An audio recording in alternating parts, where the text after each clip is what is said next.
नमस्कार दर्शकों, आपके साथ एक बार फिर से हाजिर हूं मैं विवेक शर्मा और आप देख रहे हैं उत्तर बंगाल एवं सिक्किम का 24/7 television news channel SK live. अब बढ़ते आज की प्रमुख खबरों पर विस्तार से। जलपाईगुड़ी में जो युवती कोरोना वायरस से पॉजिटिव पाई गई है, उसके संपर्क में कई लोग आए थे। इनमें से 34 लोग उत्तर बंगाल के हैं और सभी को क्वारंटाइन सेंटर में रखा गया है और इनकी सैंपल्स जांच के लिए भेजी गई है। अब स्वास्थ्य विभाग को रिपोर्ट्स की बेसब्री से इंतजार है। रिपोर्ट नेगेटिव आती है तो काफी अच्छी खबर होगी। इस संबंध में हमारे संवाददाता ने कोविड-19 के चिकित्सक या ओएसडी से बात की। उन्होंने कहा कि उम्मीद है कि जल्द ही रिपोर्ट आ जाएगी। साथ ही उन्होंने कहा कि वर्तमान में प्रवासी श्रमिकों के आने से कोरोना संक्रमण का खतरा बढ़ गया है। जरूरत है कि लोग ज्यादा से ज्यादा सावधानी बरते, घरों से कम निकले और सामाजिक दूरी का ख्याल रखे। और उन्होंने ये भी कहा कि नियमित तौर पर हाथ धोए और मास्क पहनना अनिवार्य है। आकाश ভালো জলপাইগুড়িতে তো মুশকিল। জলপাইগুড়িতে খুব বেশি বৃষ্টি হলে পরে বলবে না এত বেশি বৃষ্টি বেরোবো না,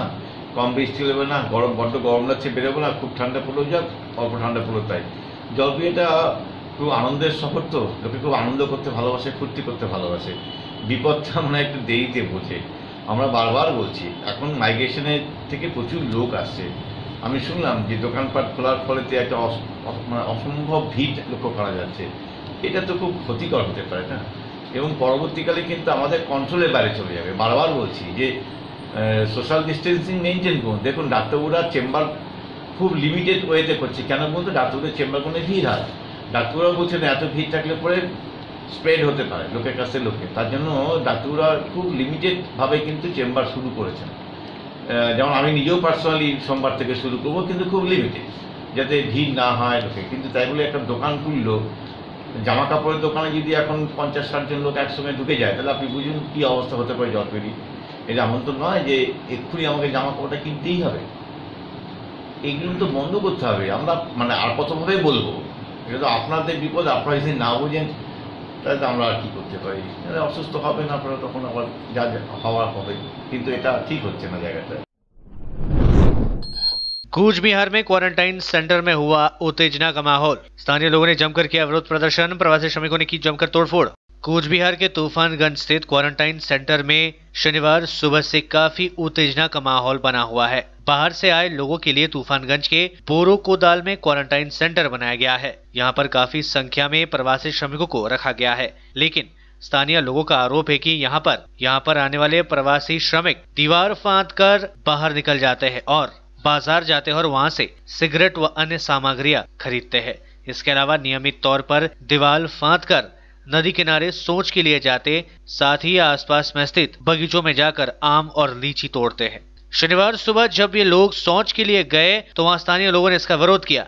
इसके बाद प्रवासी श्रमिकों ने मिलकर स्थानीय लोगों की पिटाई कर दी। इसमें 3 लोग गंभीर रूप से घायल हुए हैं, जिनमें से एक कांस्टेबल, एक सिविक वॉलंटियर और एक स्थानीय नागरिक शामिल है। इसके बाद से स्थानीय लोगों ने जमकर वहां पर विरोध प्रदर्शन किया। घटनास्थल पर पुलिस पहुंचकर स्थिति को संभालने की कोशिश की तो प्रवासी श्रमिकों ने क्वारंटाइन सेंटर में तोड़फोड़ शुरू कर दी। बाद में किसी तरह पुलिस ने स्थिति को संभाला।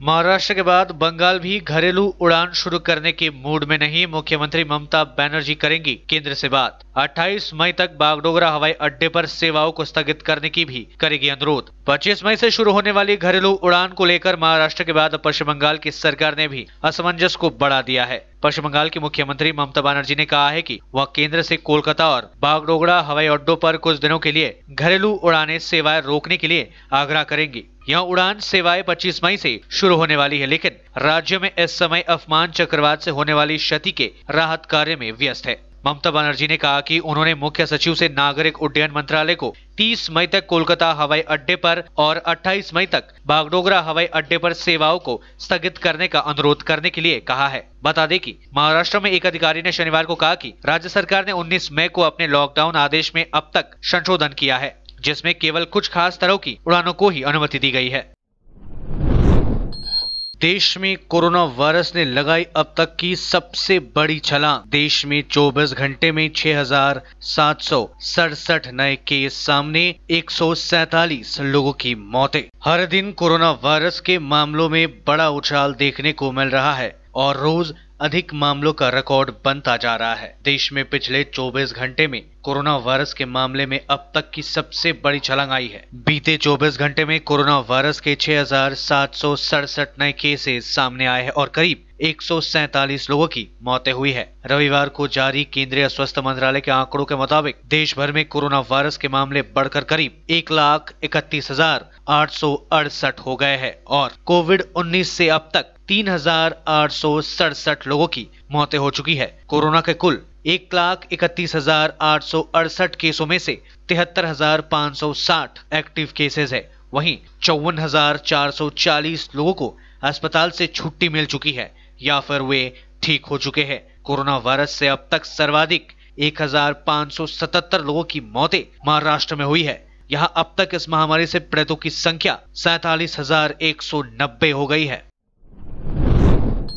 पश्चिम बंगाल में कोविड-19 से 24 घंटे में 4 और लोगों की मौत, संक्रमण के 127 नए मामले सामने। पश्चिम बंगाल में वैश्विक महामारी कोरोना से मौत का सिलसिला शनिवार को भी जारी रहा। राज्य में अब तक 197 लोगों की मृत्यु हो चुकी है। गत 24 घंटे में कुल 4 लोगों की कोरोना से मौत हुई है। मरने वालों में से कोलकाता और हावड़ा के दो मरीज शामिल है। राज्य में संक्रमण का आंकड़ा 3,459 हो गया है। राज्य स्वास्थ्य विभाग की ओर से शनिवार को जारी हेल्थ बुलेटिन के अनुसार राज्य में अब तक कोरोना के कुल 1,909 एक्टिव केसेस है। केवल एक दिन में 63 संक्रमण के एक्टिव केसेस सामने आए हैं। संक्रमित लोगों का इलाज विभिन्न कोविड अस्पतालों में चल रहा है। मेडिकल बुलेटिन में दावा किया गया है कि राज्य में अब तक 1,281 लोग कोरोना मुक्त हुए हैं। गत 24 घंटे में 60 लोग स्वस्थ होकर अपने घर जा चुके हैं या उन्हें अस्पताल से छुट्टी दे दी गई है। राज्य में कोरोना से स्वस्थ होने की दर 37.03% है।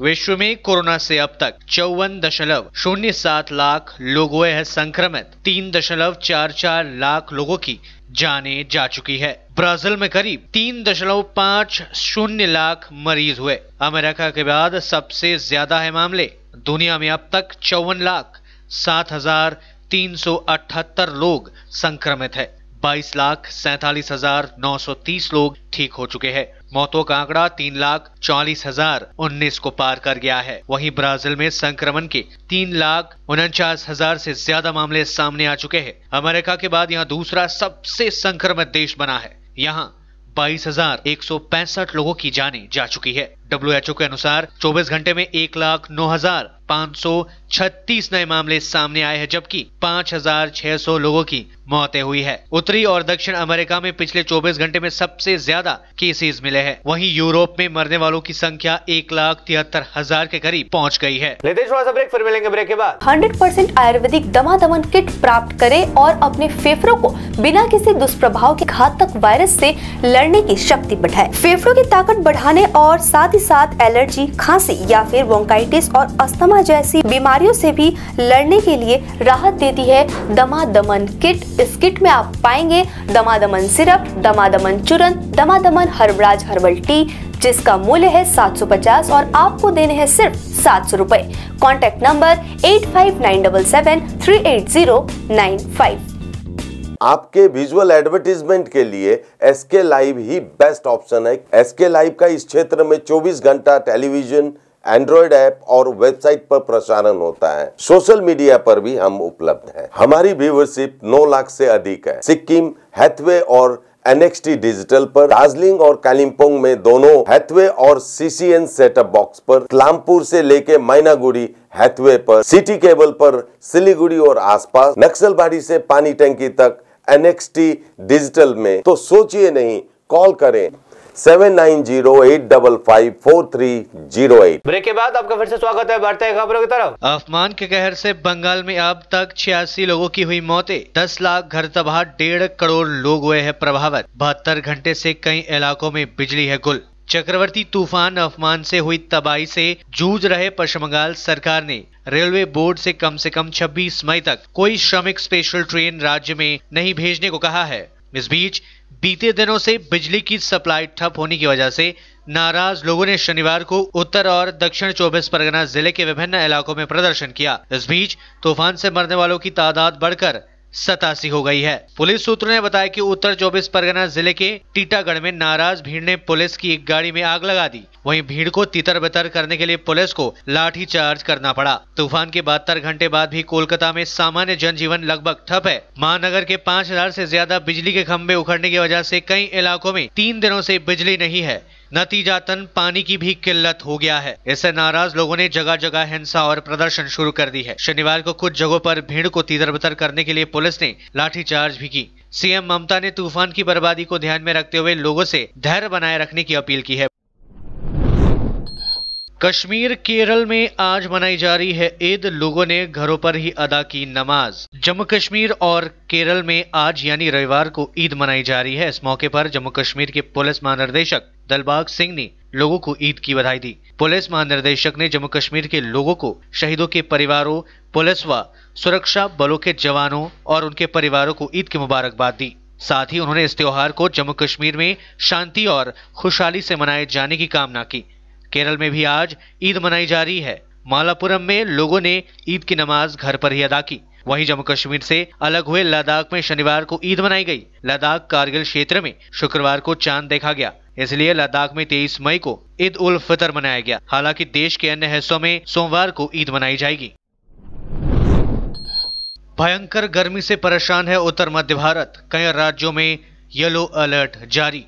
देश के कई हिस्सों में भीषण गर्मी पड़ने लगी है। उत्तर और मध्य भारत, दिल्ली, राजस्थान, मध्य प्रदेश, यूपी, महाराष्ट्र, तेलंगाना, छत्तीसगढ़ सहित देश के 9 राज्यों में जबरदस्त लू चल रही है। अधिकांश इलाकों में दिन का अधिकतम तापमान 40 से 46 डिग्री के आसपास दर्ज की गई है। दिल्ली में पारा नीचे आने का नाम नहीं ले रहा है। लगातार गर्म हवाएं चल रही है और उमस बनी हुई है। दिल्ली का तापमान 46 डिग्री सेल्सियस से ज्यादा हो गया है। जल्द राहत मिलने के आसार भी कम ही है। मौसम विभाग ने उत्तर प्रदेश, मध्य प्रदेश, छत्तीसगढ़, उड़ीसा, आंध्र प्रदेश व तेलंगाना में येलो अलर्ट जारी किया है। येलो अलर्ट वाले इलाके में हीट वेव्स कम से कम 2 दिनों तक लगातार रहेगी। अफमान पर बंगाल में मची सियासी तूफान। सेना की तैनाती मामले में राज्यपाल जगदीप धनखड़ ने सीएम ममता को लिया आड़े हाथों। पश्चिम बंगाल के राज्यपाल जगदीप धनखड़ ने रविवार को अफमान चक्रवात को लेकर राज्य के मुख्यमंत्री ममता बनर्जी पर निशाना साधा। उन्होंने कहा कि यदि टीएमसी सुप्रीमो ने राज्यपाल कार्यालय को लूप में रखा होता तो चक्रवात कार्य के लिए सेना को 3 दिन पहले ही बुला लिया जाता। मुख्यमंत्री के आधिकारिक ट्विटर हैंडल को टैग करते हुए राज्यपाल जगदीप धनखड़ ने लिखा कि ममता बनर्जी से राज्यपाल के संपर्क में बने रहने के लिए अनुरोध किया गया है। उन्होंने कहा कि वहां मूलभूत सुविधाओं की कमी से जूझ रहे लोगों को देखकर काफी व्यथित है और उन्होंने लोगों से शांति बनाए रखने की अपील की है। राज्यपाल ने लिखा, मूलभूत सुविधाओं की कमी से जूझ रहे लोगों को देखकर काफी कष्ट है। मेरी सरकार और एजेंसियों से अपील है कि सेवाओं को फिर से शुरू किया जाए। गांजे के साथ 3 तस्कर गिरफ्तार। जलपाईगुड़ी कोतवाली थाने के पुलिस ने शनिवार को आलू लदे पिकअप वैन में गांजे की तस्करी का भांडाफोड़ करते हुए 3 तस्करों को धर दबोचा। पुलिस सूत्र के अनुसार शनिवार को आलू लदे एक पिकअप वैन में छापेमारी कर भारी मात्रा में गांजा बरामद किया गया। खुफिया जानकारी के आधार पर अभियान चलाकर आज जलपाईगुड़ी के गौशाला मोड़ इलाके में अभियान चलाया गया था। पुलिस ने बताया गांजा लदा पिकअप वैन कोच बिहार के निशिगंज से मालदा की ओर जा रहा था। पुलिस ने बताया पकड़े गए सभी आरोपी नादिया जिले के विभिन्न इलाके के रहने वाले हैं। पुलिस घटना की जांच शुरू कर दी है।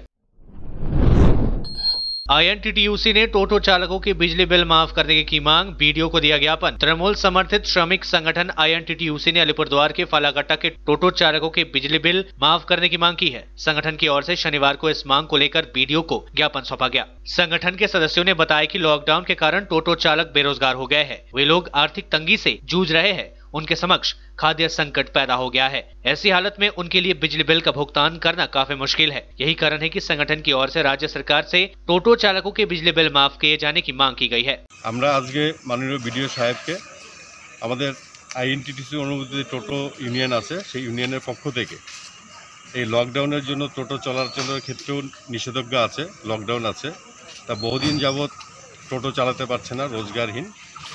এর মধ্যেই ইলেকট্রিক একটা বিল, সেই বিলটা কিন্তু আমাদের টোটো চালকদের মোবাইলে মেসেজ আসছে, বিলও চলে আসছে, পেমেন্ট করতে বলছে। কিন্তু আর্থিকভাবে দুরবস্থার মধ্যে টোটো চালকরা কী করে বিল পরিশোধ করবে তার ব্যবস্থা নেই। তাই আমরা বিডিও সাহেবকে আবেদন রাখলাম আমাদের স্মারকপত্রের মধ্য দিয়ে অন্ততপক্ষে এই লকডাউন সময়কাল যাবত যে ইলেকট্রিক বিলটা আসবে সেই বিলটা যেন मुक्त करा जाए। आज के लिए बस इतना ही और मुझे दीजिए इजाजत और देखते रहिए एसके लाइव, आपका समय आपकी खबर। धन्यवाद।